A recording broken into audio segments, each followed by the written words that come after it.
The first time I saw the ranch, it didn't feel like land. It felt like legacy. My grandfather had built it with his bare hands. Every fence post, every tree, every inch of soil carried his story, and now it was mine. Or at least it was supposed to be. I arrived with my bags, tired but hopeful, only to find a lock on the gate, and a man I had never seen before standing on the porch like he owned everything. He looked at me like I was lost. "Can I help you?" he asked. I said, "This is my ranch." He laughed, not confused, not surprised, just amused. "No," he said calmly, "I bought this property last week." My chest tightened. "That's not possible. I just inherited it."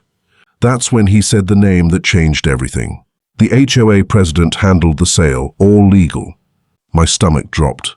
The HOA president, the same woman who had welcomed me on the phone just days ago, the same woman who told me she'd help me settle in, she had sold my ranch to her own son-in-law before I even got the keys.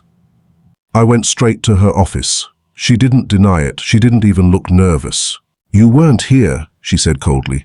"The property was complicated. I resolved it." Resolved it. Like my grandfather's life meant paperwork, like I meant nothing. But she made one mistake. She thought I would walk away. What she didn't know was that my grandfather had left me more than land. He left me proof, old records, original ownership documents, signed agreements that predated the HOA itself. And within weeks, everything unraveled.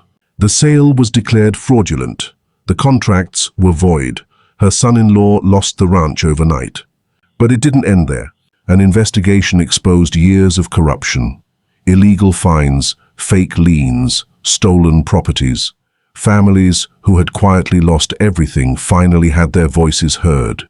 And the woman who thought she owned the system, she was arrested in front of the same office where she once looked down on everyone else.